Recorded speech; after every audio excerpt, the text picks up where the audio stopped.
Well, hello there, AP Gov students. We're going to continue with our discussion of policy today. Sorry I can't be there with you in person, but I can be here with you virtually.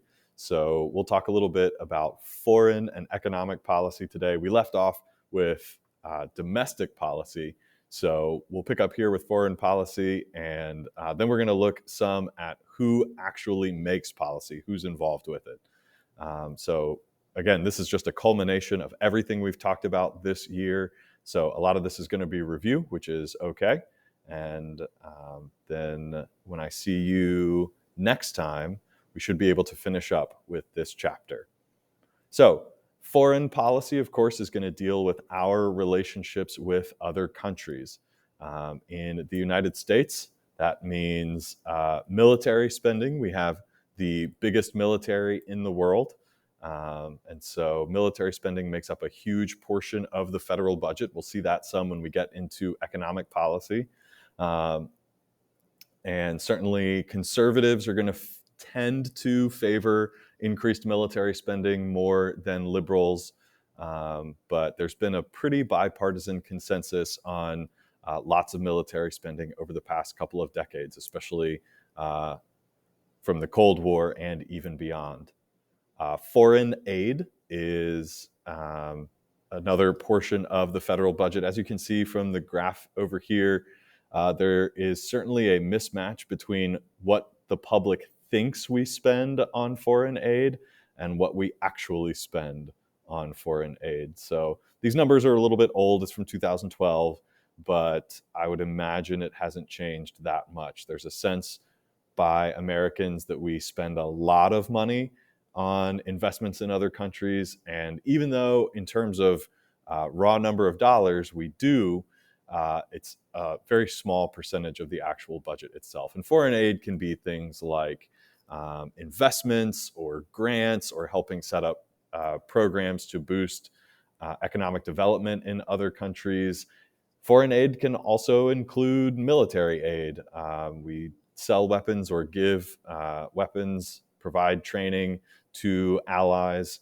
And so that's sort of a separate part of the foreign aid piece, but that does happen as well. So two different philosophies for how we address foreign policy. One would be interventionism. Folks who are more interventionist are sometimes referred to as hawks, like the bird. So interventionism views the US military and US involvement in world affairs as a positive thing. So a force for good in the world. If there are conflicts in the world or between other countries, interventionists like for us to pick a side and be active or involved in those conflicts. Whereas isolationists or doves tend to be more in favor of the United States pulling back from the rest of the world and not being as directly involved. Less military intervention, certainly less like CIA intervention, and just less direct American involvement in world affairs. Quick review, Congress and the president both have kind of separate powers over foreign policy. Congress, of course, has the power to declare war according to the Constitution, which we have not done since World War II. Since the Vietnam War and the passage of the War Powers Act, Congress has given the president a lot of leeway when it comes to making war. So the Gulf War, actions in Panama, Grenada, Afghanistan, the war in Iraq, all of these were sort of initiated by presidents, and then Congress authorized those actions. But it is Congress's power to declare war. Congress also controls the budget, so all that military spending has to come from Congress. It has to be appropriated by the legislative branch. The Senate approves treaties, ratifies treaties with a 2/3 vote, and confirms ambassadors with a majority vote. But the president is really where most of the foreign policy power lies. The president has pretty broad leeway over foreign policy. He really sets the direction, sets the tone for foreign policy. So presidents negotiate executive agreements with other countries. such as the Iran nuclear deal, which President Obama negotiated, President Trump withdrew from, and President Biden is now trying to renegotiate. So executive agreements are negotiated by presidents with other countries. The president is really the chief diplomat of the United States, so it's common for him to meet with or call other world leaders to discuss significant issues. It's common for him to meet with ambassadors from other countries. And of course, the president is the commander-in-chief as well. So he's got broad powers over the military. All of those ambassadors that the Senate confirms, they have to be nominated by the president, as well as people holding posts like Secretary of State or Secretary of Defense. Those people are nominated by the president as well. All right, let's get into economic policy a little bit. Hopefully you remember a lot of this from your econ and personal finance class, but just a reminder, when it comes to measuring the economy, this can be a difficult thing to do. There are lots of different economic indicators, different ways to measure the health of the economy. I think of this like when you go to the doctor doesn't just give you one flat number to tell you whether you're healthy or unhealthy. There are lots of different numbers that help show whether you're healthy or unhealthy. So they're going to take your temperature. They're going to take they're going to measure how much you weigh. You may get blood drawn, and then they're going to measure things like your cholesterol levels and iron and all that sort of stuff. So all of those different indicators can help measure how healthy you are. The same is true for the economy. We have a bunch of different indicators that tell us whether the economy in general is healthy or unhealthy. So things like the unemployment rate, inflation, that's on a lot of people's mind right now, trade, how much we're exporting versus how much we're importing, the stock market, housing sales, the national debt, the deficit. I didn't include a big one on here, which is gross domestic product. So gross domestic product, typically that's measured as in percent change over time. So you'll hear it as like, 2% GDP growth. So that's just looking at how much our economy grew over time. If the GDP shrinks for 6 months in a row, we are said to be in a recession. So a recession is just 6 consecutive months of declining gross domestic product. So there's lots of different indicators here. Not all of, or none of them are perfect. No one indicator, and even the combination, isn't going to give us a perfect understanding of the economy. For example, the unemployment rate doesn't include people who aren't working and aren't looking for a job. So if you're not working, but you're also not looking for a job, you're not considered unemployed. So folks like stay-at-home parents who do work very hard, but are not looking for a job, they would not be included in the unemployment rate. And it's tough to measure the impact of that work on the economy because it's not paid. Or even things like job satisfaction, right? Satisfaction with life in general aren't included in economic indicators. So they give us a good picture, but not a perfect one. We've used this term before, so just a quick reminder, fiscal policy deals with taxes and spending. Fiscal policy deals with taxes and spending. So who is going to pay taxes and how much are they going to pay? That's a big part of fiscal policy. Are you going to increase income taxes on folks who make a lot of money and say, well, they have a lot of money, so they should pay more? Or are you going to cut their taxes and say, well, they're successful, they shouldn't have to pay more? And if we cut their taxes, maybe they'll invest what they have and help grow the economy. What kinds of things are you going to tax? Are you going to tax every product that people buy, like a sales tax? Are you only going to tax certain luxury products? Are you going to tax stock trades and financial transactions, or dividends that come from stocks? All kinds of stuff. So there's a lot of philosophical questions with who and what gets taxed. And then, of course, there's questions of spending. Once you get the money, what are you going to spend it on? So with spending, we've got mandatory spending. That is spending that has to happen by law. Congress passes these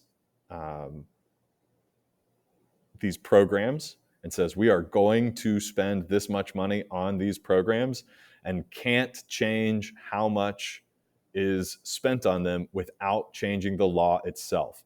A huge part of mandatory spending is what we call entitlements. I believe we've used this term before. Entitlements are any program that give money directly to people who qualify for that program. So the biggest example of entitlement spending by far is Social Security. If you meet the requirement for Social Security, you are entitled to that money according to the law. And Congress can't limit how much you're going to get unless they go into the Social Security law and actually change it. They are required to spend it. It is mandatory. It's a little bit easier to change discretionary spending. The word discretion just means you're using your best judgment. So with discretionary spending, Congress can just go into the budget and tinker with the numbers a little bit, and it's much easier to make changes to discretionary spending. Discretionary includes the military, and then it includes basically everything else. So we're going to get to some examples of the difference between mandatory and discretionary, I believe, on the next slide. And so hopefully that'll help clarify that a little bit. Remember, Congress writes the budget, but it has to be signed by the president. So Congress has the power of the purse. They've got most of the control over the budget. And then the president has veto power over it. So if the budget doesn't get passed, but the previous budget expires, that's when we start experiencing government shutdown. All right. Oh, we got to talk monetary first. Then we'll look at the difference between mandatory and discretionary. So monetary policy, different from fiscal policy. Monetary policy is controlled by the central bank, the Federal Reserve. The Federal Reserve's number one job is to fight inflation. So right now, with all this inflation talk going on, the Federal Reserve is sweating a little bit, taking a good look at inflation, seeing what they can do about it. One of their biggest tools for inflation is the interest rate. If inflation begins to rise, they can raise the interest rate, which encourages people to save more and spend less. And so that helps decrease spending, it cools the economy off, and helps lower inflation. So monetary policy is control of the interest rate and the money supply, how much money is in circulation, and that is determined by the Federal Reserve Board.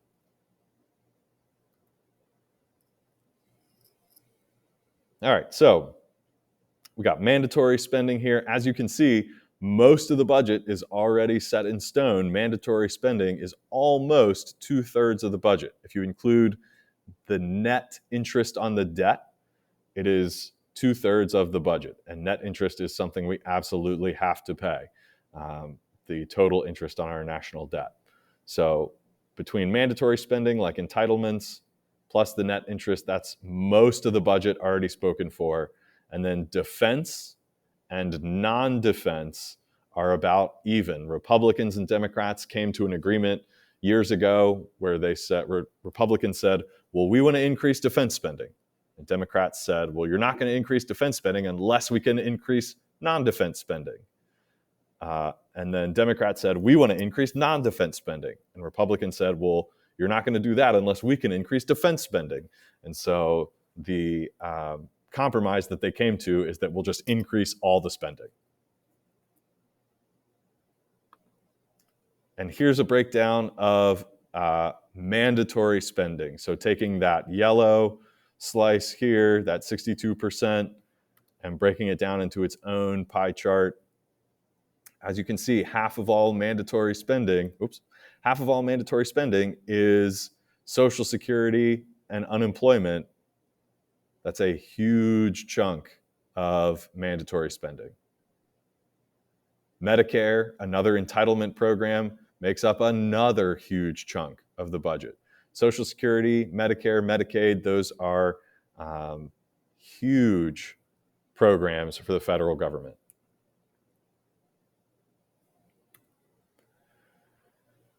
All right, when it comes to making policy, of course, the legislative branch was designed to be the main policymaking branch through the power of making laws. So the founders envisioned that Congress would be the branch that was actually making policy through the lawmaking process. Remember, Congress has their enumerated powers, the ones found in Article 1, written down in the Constitution, enumerated, expressed, explicit powers. Those are things like the power to tax, the power to coin money, the power to establish the armed forces, power to establish post offices. And then they've got their inherent powers, the things that are not written in the Constitution, but are assumed to be their powers. Those come from the necessary and proper clause, also called the elastic clause. Those are things like establishing a minimum wage or creating a central bank. Those would be examples of implied, inherent, inferred powers, things not specifically written in the Constitution. Over time, we've seen this process taking place, Congress delegating much of its power. So when they write laws, they write them in a sort of vague way that gives the executive branch, gives the bureaucracy lots of freedom. So Congress has been delegating its authority and saying, hey, look, bureaucrats, you're the experts on this, so you figure this out. We don't have the time and the expertise to come up with every single rule, so we want you guys to do it. Remember the example that I gave you that Congress creates the FDA, and then the FDA is responsible for saying, hey, if you're going to make peanut butter, it has to be 93% peanut butter. You can't just fill it full of filler. You have to meet this particular standard, but that standard was created by the bureaucracy. That's an example of Congress delegating its policymaking authority to the bureaucracy. The executive branch, of course, makes policy as well. We did this activity recently where you watched some of the State of the Union address, right? The president is outlining, here are some of the policies I have passed. Here are some things I want to accomplish in the future. The president, over time, his powers have been increasing as well, as we've been seeing Congress get gridlocked and be unable to pass laws regarding a lot of issues. Presidents have relied increasingly on executive orders. As long as they don't directly contradict the law, they can pass these executive orders that have the force of law, but don't need congressional approval. So presidents rely on those when Congress fails to act on something. Same thing with executive agreements. You want to make a treaty with a country, but you don't think you can get 2/3 of the Senate to sign off on it? Make an executive agreement instead. The problem with executive orders and agreements is that they can be undone by future presidential administrations. We've seen the bureaucracy before. The key thing to remember here with the bureaucracy making policy is a very important term we talked about a lot in our bureaucracy chapter: authoritative discretion. This is the power of regulatory agencies to make regulations that have the force of law. So remember, Congress empowers these bureaucratic agencies. So what I was just talking about with the FDA example, Congress delegates some of their power to these bureaucratic agencies and says, we want you to make the rules on this because, hey, bureaucrats, you have the time, you have the expertise to do it. And so bureaucratic agencies exercise authoritative discretion when they make those regulations. That's a way for them to make policy. All right, last thing for today, the judicial branch. There's a sense in which the judicial branch also makes policy. When they use that power of judicial review, they are making policy. They are striking something down as unconstitutional or upholding it and saying it is constitutional. But especially when they strike a law down, it is a way for them to have a potentially dramatic impact on policy across the country. Justices who believe that they should use judicial review early and often are practicing what's known as judicial activism. If they are frequently overturning precedent or they are striking a lot of stuff down as unconstitutional, they are practicing judicial activism. The opposite of that would be judicial restraint. Judicial restraint is the idea that justices in general want to defer to the legislatures and let them do what they think is best, unless there's a really egregious breach of the Constitution. Well, that's all that I've got for you now. We will pick up from there next time. We'll finish up policy soon, and then we will jump into AP exam review after policy. I'm excited, and I am looking forward to seeing you all next time.